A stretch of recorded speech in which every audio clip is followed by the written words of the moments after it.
What am I looking forward to with April 1st, the new Master Rule?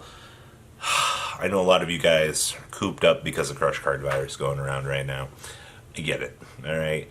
But don't let me bring you up to spirits. Let's talk about the game that we all know and love, Yu-Gi-Oh! So, show some love on this video, like this video, turn on bell notifications, make sure you subscribe to the channel, and do not be that guy that clicks the dislike button. Uh-oh, shouldn't have said that. Let's dig on into this, shall we?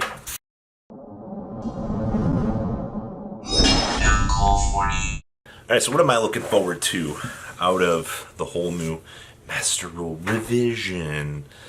Okay, so I, for some reason, have been on a stun kick as of late. Now, what does this have to do with the new Master Rule and the new ban list? Well, seeing the rule revision kind of revert us back to similar or older times, I find myself wanting to play the game more now than I ever have before. Now, maybe that's just because stun's a viable deck, alright? It's really weird. So, the new ban list brought Striker okay, so we were like here when Engage was at 3. We went all the way back here. We moved up to here with 2 Widow Anchor. Okay, now don't get me wrong, Widow Anchor doesn't do a lot for the deck. It just means when I activate that Desires, we can banish 2 of them things now. Alright, 2 of them instead of 1. Or you could be cool and still have the 1. Also now, if you can bring back the 1 off of the multi-roll and not care because we have a second one. Okay, so I'm excited for that. Now, like everybody else, I'm genuinely excited to see Synchro play. Now, it's big stinky poo-poo. We had to go and destroy Librarian. We had to go take away the Trishula hand loops. I was personally looking forward to those, but degeneracy, I know. It's a weird harem with me. But we took away my baby. I was really looking forward to that, by the way. But that's not to say Morphtronics are back, by the way. I was playing Evil Swarm on Dev Pro the other day, alright? Excuse me, on Yu-Gi-Oh! Pro. And I summoned Ophion, set 4. I was just messing around with some stupid stun concepts. Just kind of testing the water and see what we could do. My opponent had Machine Dupe. He had the full nuts from Morphtronics. And it's been so long since I've actually played against Morphtronics. Like, I was sitting there excited to genuinely outplay this guy. I know, real skill. Ophion with an Xyz material, with Pandemic and set 4. Brainless monkey I am.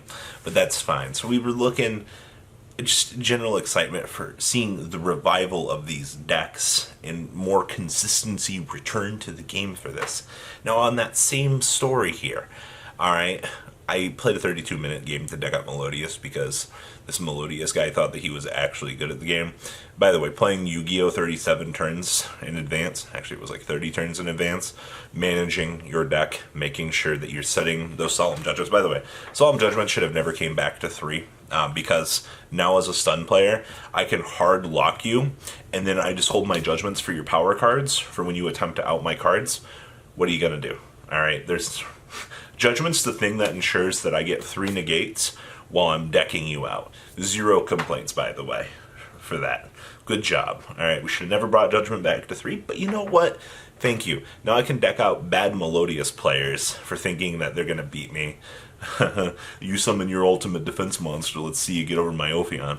I actually, unironically, ran into 2 Honest and then the Melodious that sets my monster's attack to 0. And then I just summoned Evil Swarm Nightmare, and then set a Ash Blossom. And then with power of TC Boo on my side, his Melodious monster that could not be destroyed by Battle of Card Effects couldn't get over it. Alright, this is the kind of Yu-Gi-Oh! I live for. Alright, like, being better than the other bad player. It's like King of the Castle. So with the return of Synchros back into the format, my general excitement it's been so much higher. Now, you're probably like, yes, I have thought about testing gadgets right now. Making double Gear-Gigant X in a turn seems pretty okay to me, but I can't come up with a super consistent way to do it, and there's only so much back row that you can play in that deck to really make me want to stick around and test it. I've thought about it. I messed around with some variants of it. The only thing I can tell you right now is it's worse than Evil Swarm, and Evil Swarm is pretty bad right now. So, other general excitement for this list, besides Striker getting larger numbers. Now, I am a bit disappointed to see that Salad's still here.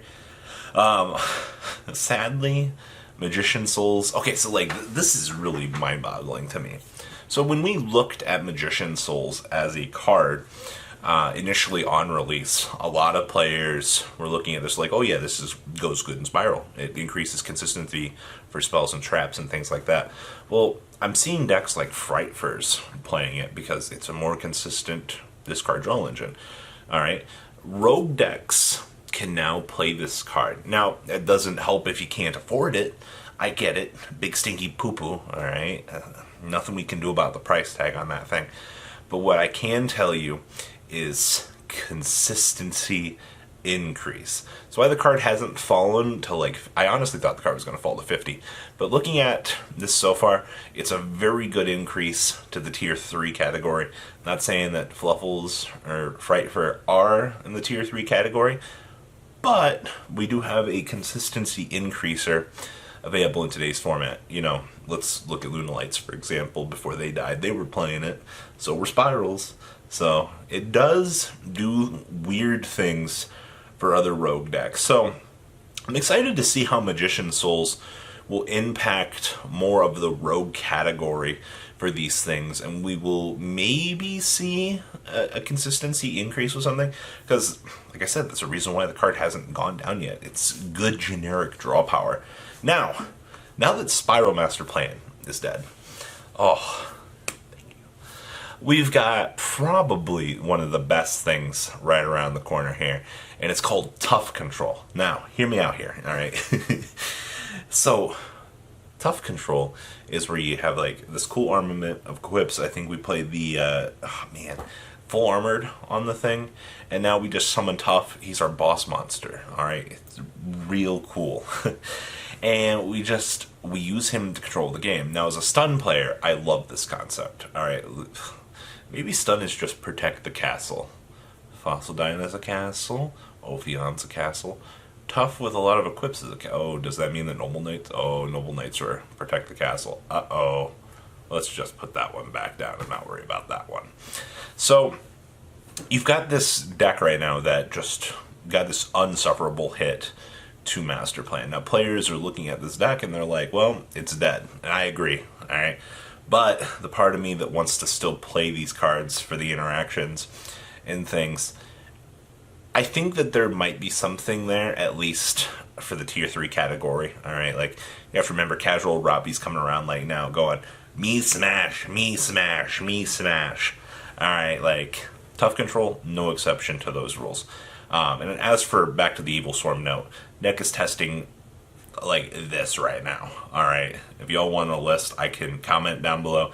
I'll see if I can make that happen. Now we have Eldritch right around the corner here with the new ban list, new set.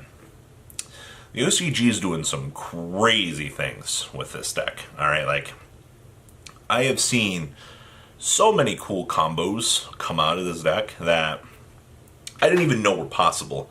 Totally Awesome's at 1, that's fine. Play Eldritch in your deck. Raises consistency, makes life a little bit better. It's crazy to me, like, what we're going, like, this works? Like, So, I just, once again, like, stun, paralyze, win the game. Easy. Get Kaiju to scoop your cards up. The amount of times that my monster, the boss monster that I'm trying to protect, has been Kaiju'd this format. Oh yeah, by the way, side note, we might be still heading on into that Kaiju format here. I watched my Inspector Border get Kaiju'd 4 times this week. I'm about to play 3 Fossil Dyna and just normal summon the Dyna. I'm starting to think that Dyna's a better card, like overall. Things I'm not happy about. Oh, Shaddoll Invoked. Oh, you're a crazy deck. Yes, you are. Also, okay, so in a totally happy note here, water. All right, this will probably be my last point for this video here, but water, rip 2 from your opponent's hand, 3 Omni negates. What do you do against that deck? Like, honestly, like, 3 negates on anything, and actually it might be 2 negates on anything, and the rip 2 from your opponent's hand. Like, good luck, have fun, by the way. Not supposed to tell people this, but water might actually be a super secret deck for the format. I don't have results or anything to prove this yet, but I've had some theories dropped on my desk from players that were talking about this. And yeah, water might be some super spicy stuff in the near future here. We'll see if I end up being right on that. So, that's what I'm excited for the new Master Rule. I know, just unga bunga, me monkey. Like video, show some love. Take care. The ride never truly ends. Thank you, patrons, for helping support the channel. Without you guys, I don't know if I'd still be doing this. And for those of you that like Cardfight Vanguard, FanCool40 is here for all your content needs. And those of you asking if I sell cards, mcoolgames.com for all your trading card game needs. Check the description for more interesting info. Thanks for watching, guys.